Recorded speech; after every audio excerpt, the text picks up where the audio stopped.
Это актуальное интервью в студии Сергей Михедов. Здравствуйте. Прокуратура Республики во взаимодействии с правоохранительными органами проводится системная работа по противодействию незаконному обороту наркотических средств, психотропных веществ и их аналогов.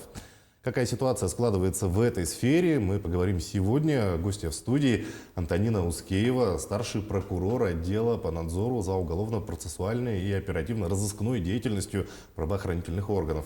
Антонина Николаевна, здравствуйте. Здравствуйте.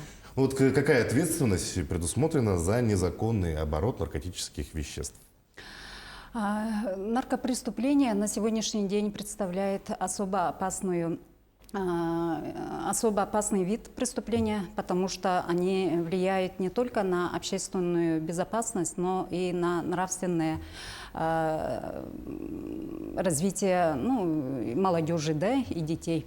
И за незаконный оборот наркотических средств предусмотрена и административная ответственность, и уголовная. Но за административная ответственность предусмотрена статьей 6.9 за употребление наркотических препаратов без назначения врача или за употребление, в целом, и за уклонение от прохождения лечения от наркозависимости.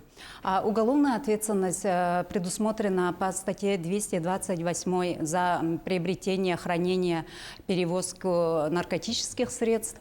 И за самая строгая ответственность предусмотрена статьей 228.1 за сбыт наркотических средств, которая максимальное наказание предусматривает до 20 лет лишения свободы. Уголовная ответственность по данным видам преступлений наступает 16 лет. И, к сожалению, в последнее время география наркопреступлений в республике широкая, поскольку данные виды преступлений зарегистрированы буквально практически на всех районах. Если за какие-то 5-10 лет назад наркопреступления выявлялись в таких промышленных центрах, как города Якутск, Алдан, Мирный, к сожалению, сейчас данные виды преступлений зарегистрированы во всех даже отдаленных районах. Этому обусловлено то, что, к сожалению, данные виды преступлений за последние годы совершаются с применением так называемых информационно-телекоммуникационных технологий, то есть через сеть интернет. Именно пользуясь случаем, хотела бы обратиться и предостеречь родителей и школьников, и молодежь вообще в целом, что в последнее время наркодилеры стали вовлекать людей к распространению наркотиков, так называемые закладки, и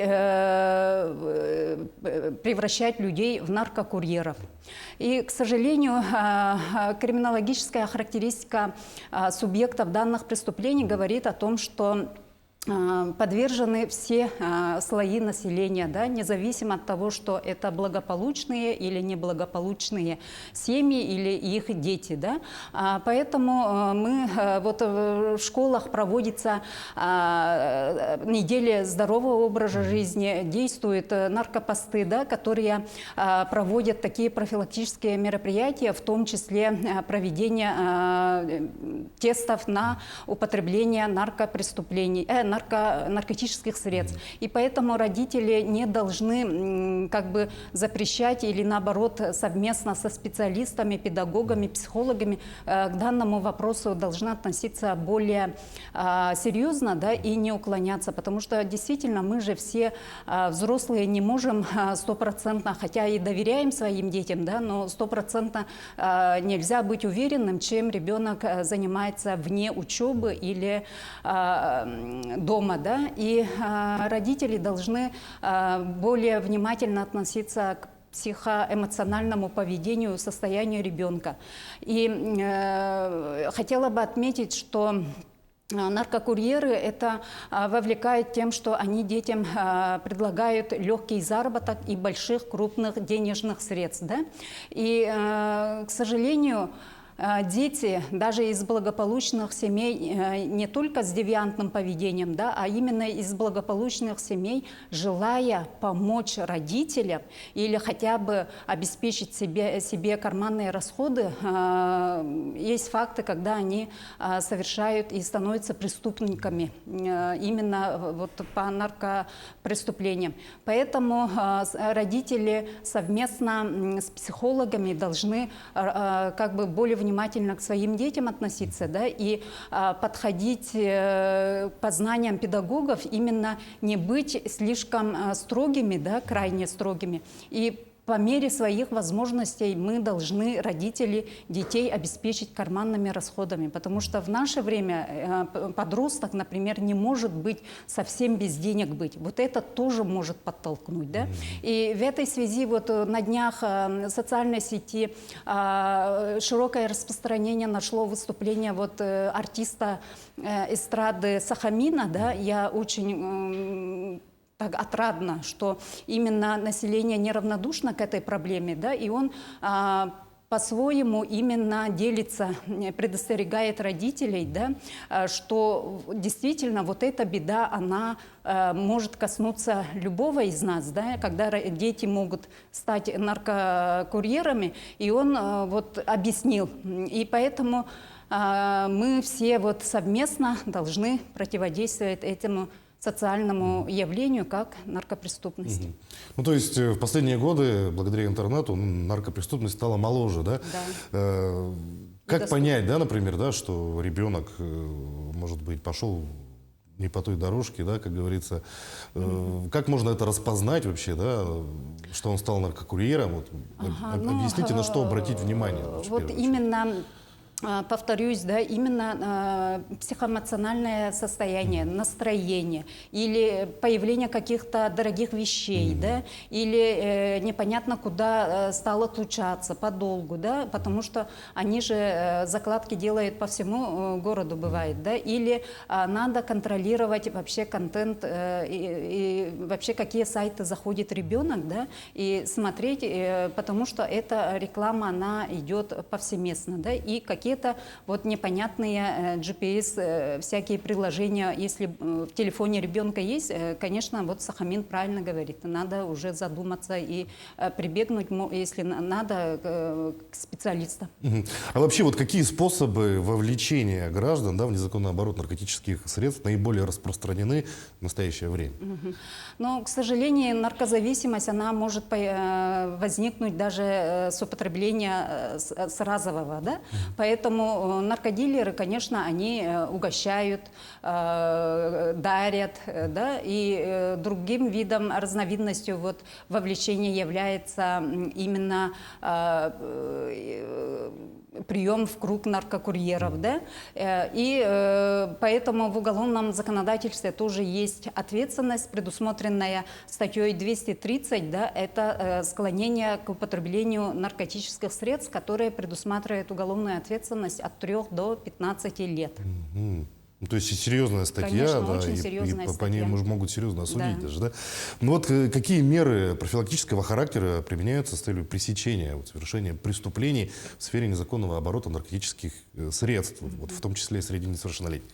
Еще раз повторюсь, да, наркопреступления, они особую опасность представляют для общества. Не зря указом президента России, да, создана антинаркотическая комиссия при правительстве России, возглавляем министром внутренних дел. Да. И такие же антинаркотические комиссии у нас действуют во всех субъектах, в том числе в республике Саха-Якутия, которая возглавляет глава республики. Да? И, конечно, и бюджетные средства, программные мероприятия предусмотрены, в том числе вот, широкие кампании по уничтожению конопли, да? Профилактические мероприятия, вот, чтобы людям доступно объяснять об опасности, да? Правовая пропаганда. И то, что мы вот выступаем и в телевидении, и в средствах массовой информации, в школах, да, и во всех образовательных организациях проводятся, действуют посты здорового образа жизни. И правоохранительные органы, конечно, разъясняют об уголовной ответственности, да, хотя бы страх, как-то под страхом уголовной ответственности люди воздержались, да, от этого пагубного действия. И хочется еще раз озвучить, да, не поддаваться соблазну, да, и не совершать вот этих преступлений, потому что это судьба не только собственная, да, может пострадать, а наличие судимости за такие преступления, оно преграждает пути поступления в престижные вузы, правоохранительные органы и в будущем работу в государственных, ну, органах, да, и оно не только для себя, а для твоих детей, внуков. Поэтому надо думать о будущем.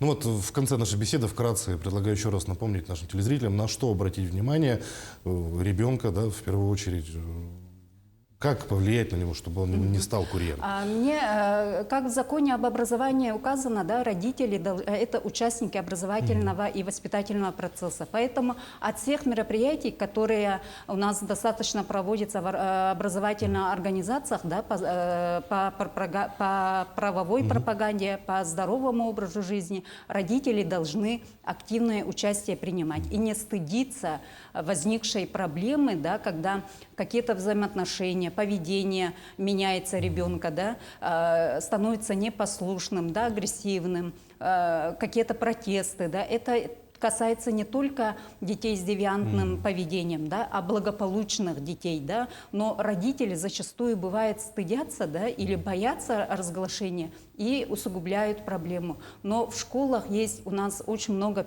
психологов, педагогов, и когда вот эти тестирования проводятся, да, оно согласие родителей проводится, да, мне кажется, это совместно с педагогами надо к этим мероприятиям активное участие принимать. Ну, в первую очередь, наверное, стоит для начала Конечно. пообщаться с ребенком, да, выявить какую-то проблему, может быть, действительно поговорить с психологом в свою школе. Финансовую проблему, имеющуюся в семье, потому что у нас же многие по кредитах живут, да, не надо вот слишком вот эту проблему финансовую, да, на ребенка возлагать. И ребенок из-за ложного понимания помощи родителям тоже может пойти на такие серьезные преступления. Да? Ну, слушай, Антонина Николаевна, большое спасибо, что нашли время, пришли к нам, ответили на наши вопросы, напомнили нашим телезрителям о действительно серьезной проблеме, о необходимости ее решения. Желаем дальнейшей успешной работы на благо нашей республики. Спасибо, что вы обратили тоже внимание на эту проблему. Спасибо. Только совместно. А я напомню, вы смотрели актуальное интервью. Оставайтесь на нашем канале.